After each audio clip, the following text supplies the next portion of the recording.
All right, so we'll move on now to item 9, which we do not have a student board member report this evening. So item number 10 is the superintendent's report. Dr. Hagelin. Thank you, President Larson.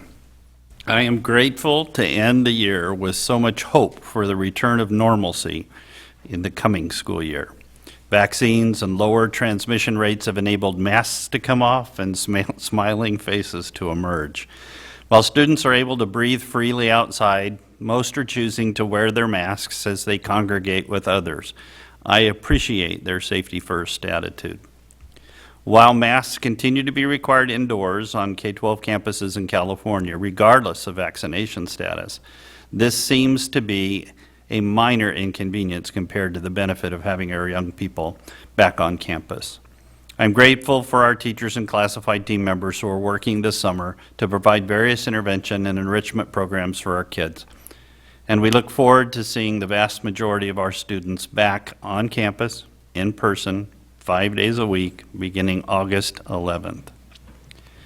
We have learned a great deal during the pandemic, and in some ways we've been forced to adopt strategies for remote learning and working.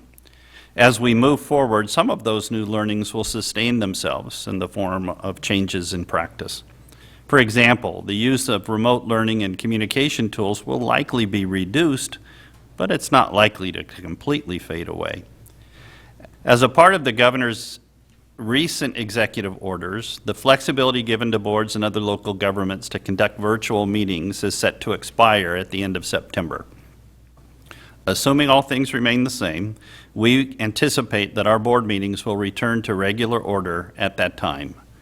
That said, we have experienced much higher levels of engagement with community members by providing the opportunity for individuals to make public comments via Zoom. That is one practice or one example of a strategy that I hope to see continued as an option for our community. When we return to regular order, we will be pleased to welcome those interested in coming to the boardroom to make comments in person. At the same time, individuals who prefer to call in and be in the meeting will hopefully be afforded that opportunity as well, so that we can continue the high levels of engagement that we've experienced during the pandemic. During the summer, we have continued to make progress at our various construction projects.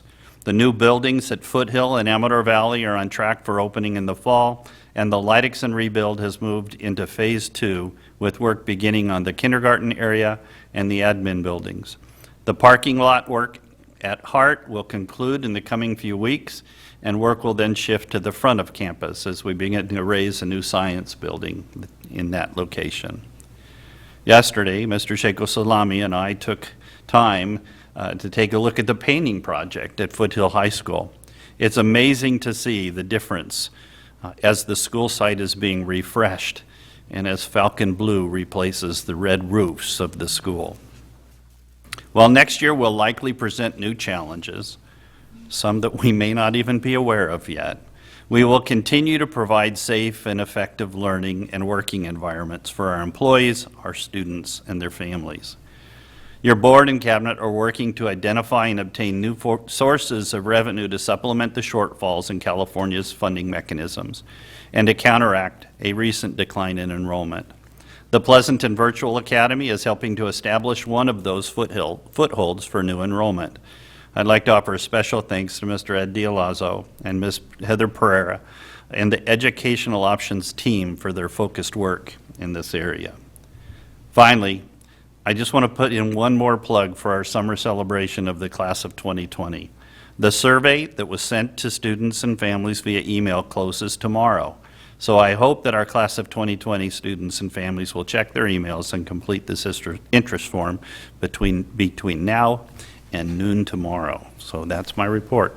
I want to say appreciation for the opportunity to recognize our 2020 graduates.